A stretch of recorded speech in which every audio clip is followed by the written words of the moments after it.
Why does Graham Stephan, host of the Iced Coffee Hour podcast, keep on real estate? I just got done listening to the most recent episode of the Iced Coffee Hour podcast with Graham Stephan. He was interviewing Tyler Lucas, winner of the Beast Games. That's MrBeast's game show. If you're not familiar with MrBeast, you should be. He is the number one YouTuber in the world. So he interviews Tyler Lucas, who wins like $5.1 million with the Beast Games. And about halfway through that episode, Tyler is talking about how he's going to start investing in real estate, to take that $5 million and grow it for all the reasons we invest in real estate. And Graham just shits on him, just completely shits, not on him. He shits on real estate. And it's just crazy to me. Here's a guy, not only does he win $5 million, but he's actually well-educated. He's talking about passive income and growing this wealth and setting his family up for life. He's talking about rep status and all the amazing things real estate can do for you. And Graham just shits on real estate. And I think the last, several episodes that I've listened to for the last year or so, Graham is just shitting on real estate. And I think he's off, man. I think there's so many advantages. And like you say, real estate is the great equalizer, an opportunity for the average person to be really successful in real estate. So if you're starting with no money or you win $5 million and you have an opportunity to grow that wealth and set yourself up, because most people that win money, they lose it all. So here's a guy who has educated himself and wants to grow it. I think real estate's a great way. I don't know why Graham immediately says, no, don't invest in real estate. Yeah, I mean, it's interesting. I think anytime someone says sort of a broad brush statement about investment asset class like real estate and just says real estate's a bad investment, I think there's a fallacy there, because that's like saying private school is bad. Well, is the teacher bad? Is the curriculum bad? Are the students bad? I mean, and I think Robert Kiyosaki was asked one time, is real estate a good investment? And he responded, well, are you a good investor? And I think that plays into any asset class or any asset that you're investing in. But yeah, I mean, real estate can be a bad investment. It can be a shitty investment if you're buying in the wrong locations, perhaps if you're not underwriting your properties correctly, if you have specific economic goals, but you're investing in contrast to that. If you have goals to create passive income and live a life, but you're doing, flips and spec houses or wholesaling, like that's not the case. So it comes down to asset class, comes down to location, comes down to underwriting the individual investor that's making those purchases. So yeah, I always feel like it's a little clickbaity to just, okay, real estate investing's popular, so let's just find reasons to hate on it, which is great for using shit like that. But. Well, look, let's dig into it though a little bit. Like Graham Stephan, great podcaster. I like the guy. I don't know him personally, but I like him. The Iced Coffee Hour podcast is one of the only podcasts, aside from a couple other that I listen to on a regular basis. He's an amazing podcast host. He's done a lot of stuff very successfully in the financial sector. I think he's a good and prudent investor, but he got his ass kicked in real estate a little bit, and it's been mostly in California, mostly in single family. He talks about it on his own podcast that he got his ass kicked with, I think there was a permitting issue that took forever. So it cost a lot of money when he was trying to build an ADU, but he's also investing in single family homes in California. So to me, when I hear that, it's like, all right, you have this personal experience of, and I don't think Graham's a bad investor, a bad real estate investor, maybe so. But again, investing in single family homes in California maybe is a long-term appreciation play, because California historically over time has had massive appreciation, but appreciation isn't investing. When we talk about investing, we're talking about the fundamentals. We're talking about commercial property. So yeah, I think saying, I wouldn't go into real estate right now is crazy. This guy wins $5.1 million, hasn't spent a dollar of it yet, and he's thinking about how to strategically not just go out there and buy some shit he doesn't need, not go, all this lavish spending, but he's actually thinking very critically, like, how do I maintain and actually keep acquiring wealth? And I'm going to do that through real estate. And Graham kind of says like, well, look, I don't know if I would do that because I had this bad experience on these single family homes in California, and there's tenant landlord laws and all these things. But the reality is, like, there's a lot of ways to invest in real estate. And when we talk about investing in real estate, we're talking about the fundamentals. We're talking about commercial properties that make sense on the day you buy it. We're not talking about hope appreciation. We're talking about true cash flow fundamentals. When I buy this property, does the property support the debt? Does this property cash flow? Is there a way to reposition this property to increase the NOI, increase the value, and increase the cash flow? And that's just where I think Graham has it wrong. As much as, I like a lot of the stuff he puts out there, I just think he's wrong about real estate. Well, I mean, you mentioned that you would like to buy an asset that you can, day one, the economic fundamentals are there, the cash flow is there. I think for me, it comes down to control. I mean, if you throw all $5 million in the stock market, I mean, that's great. And people have done really well over the last several years. Right now, they're getting beat up a little bit. But ultimately, you have no control over that. You're not in the boardroom. You're not making decisions that are governing the business direction and strategy. Same when you buy a single family house. You just hope it appreciates. You hope that the market continues to grow. And there's really no control there. And then you invest in a state like California and you have even less control. You have bureaucrats that are pandering to specific voters. And frankly, they make enemies out of business owners and real estate investors. They're hostile. You don't have control. You have a tenant in there that trashes your place, stops paying rent. It could take a year to get them out or longer. And so you lose all of that income. They could trash the place. You have all the CapEx. On top of that, you're buying a single family house that you hope appreciates. Everything that we do in the commercial world, we know we have control over that asset. Yeah, there's some variables that you don't have control, like interest rates, perhaps. Well, you can when you purchase it. Maybe on the refinance, you don't know where the interest rates are going to be. Maybe cap rates slip around a little bit, but ultimately, if you're buying on fundamentals, I know that I can create additional profitability in that commercial asset. I can increase revenue. I can reduce expenses. If you're a triple net investor, you can put better, leases in there. If you're a multifamily investor, you can get good tenants. You can streamline management, et cetera, et cetera. So you can control the upside, you can control the cash flow. And that's personally why I like investing in commercial real estate over really all other asset classes, because I can touch it, I can feel it, and I have control over it, as opposed to just hoping it grows and hoping that the people in the boardroom make good decisions and aren't self-serving, which is rare. So California, single family houses, you mentioned permits and things like that. Building ADUs, yeah, you're relying on government bureaucrats that are crappy at their job and don't give a shit. But we've actually had people on this show, it's been a while.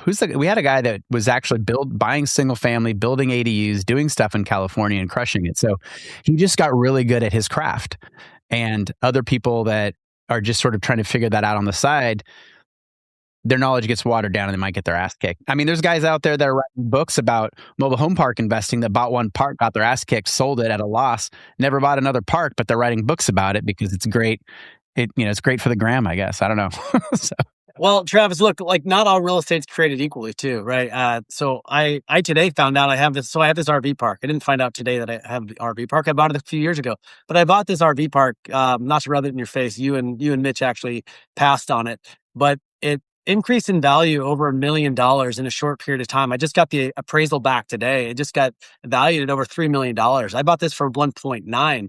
But this is not hope appreciation. This is not because someone drove by the RV park and were like, that's a cute front porch, I got to move it. And the reason it went up over $1 million in value is because I increased the NOI. And that's how commercial property works. So I'm in the middle of a refinance. I buy this thing for 1.9. It's not optimized. It was a mom and pop owner. They'd had no online booking. Everything was done by phone. They were closed half of the year.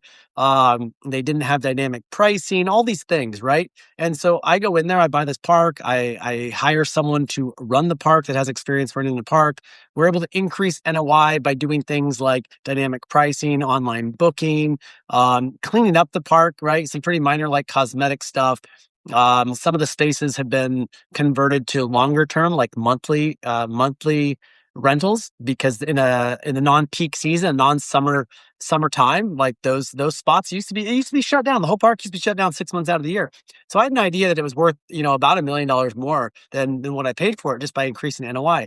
That $1 million, I created a thinner. That was not hope appreciation. That was planned appreciation. That was repositioning the property, increasing, like, some of it was decreasing expenses, but also increasing the NOI. I was able to create $1 million of worth in a very short period of time, because that's how commercial properties work. I'm not waiting for someone down the street to say this neighbor sold their house for this, and here's a comparable that makes this property worth it. This property is worth over $1 million more based on the NOI increase that I was able to put into place, because it's the commercial property, and value on commercial property is based on NOI. It's based on the income the property can produce.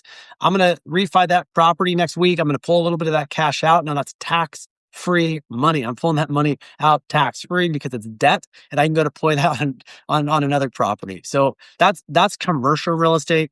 You can't just do a blanket statement and say all real estate is bad, or real estate kicked my ass this one time, so now I'm afraid, I'm scared, and I'm never going to invest in real estate again. To me, that's absolutely crazy. Hey guys, if you like what you're hearing on the 0 to 100 podcast, come join the 0 to 100 Elite Mastermind. We have a very simple goal for you. That's replace your day job, make $120,000 a year plus in cash flow, real estate, and become a millionaire. That's it.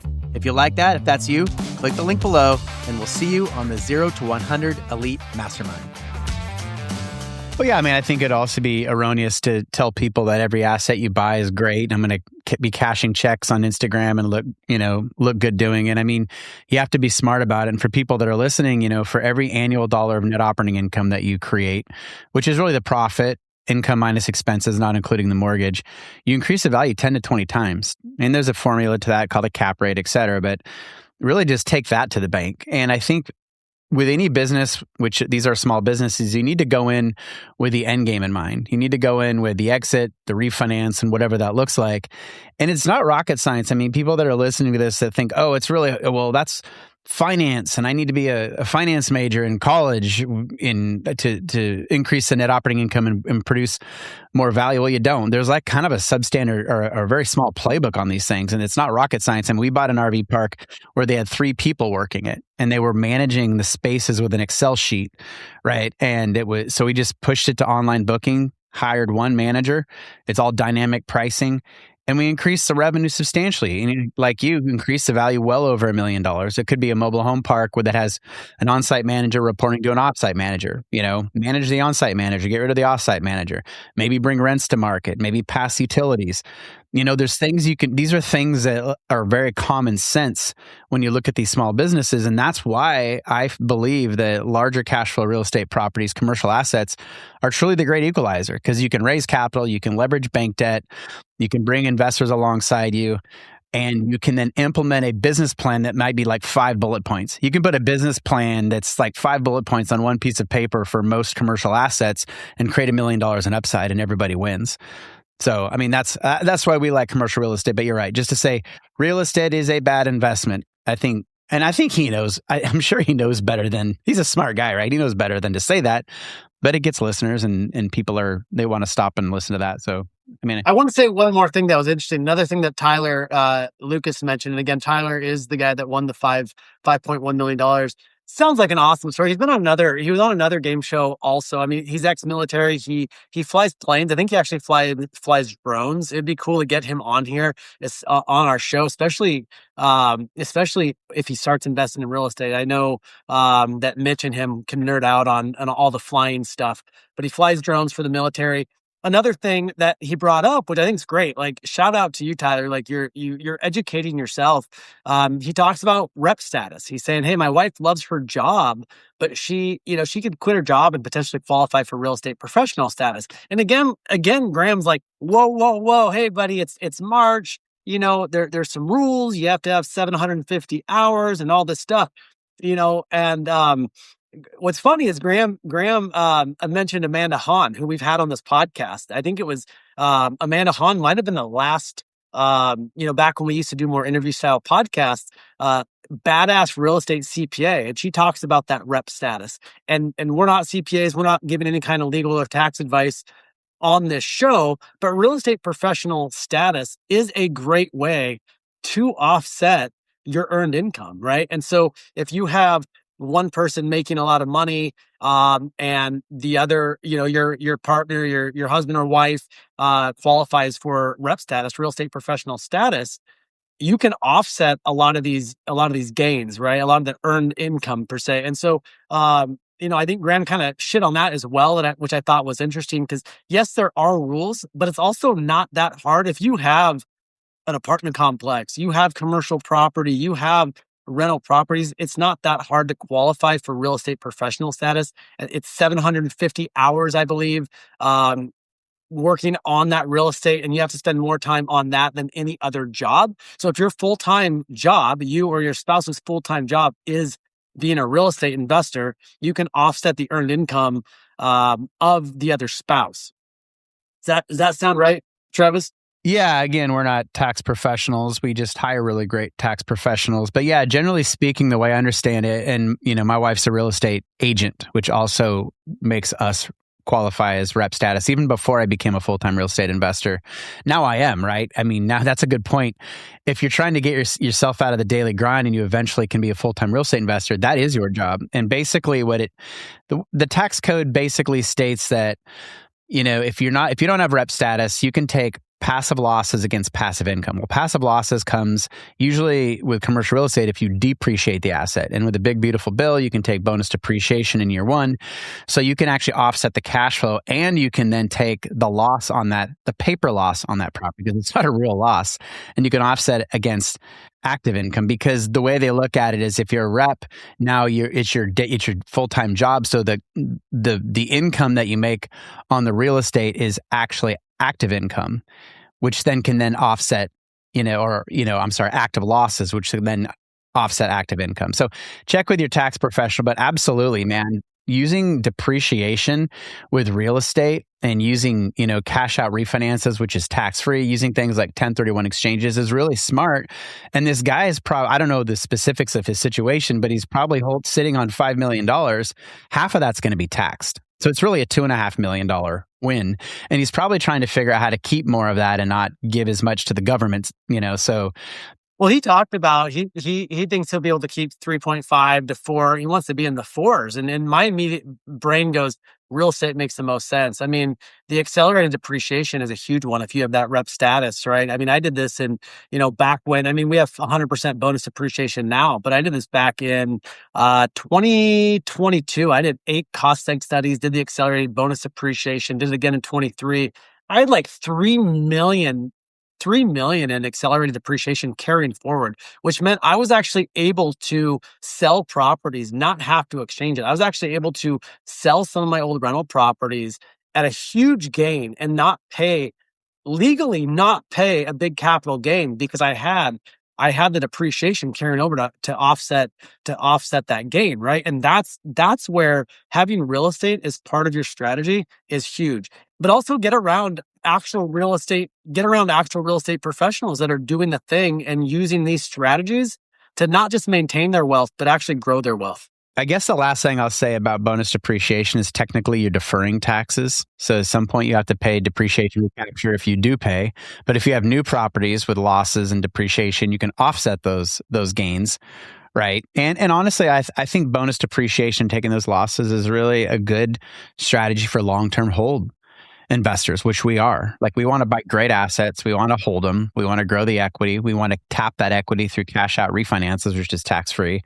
And we want to cash flow those things to fund our lifestyle. So yeah, real estate is a bad investment. Real estate's a good investment. Those are general statements. And I think there's a lot more nuances to that. So if you are interested in learning more about this and the strategies, you might want to check out joining our elite mastermind. Click the link in the show notes to go apply and see if you can get around people that are kicking ass every day, that are learning the tactics, learning the tax strategies, as well as, getting around people that are doing it.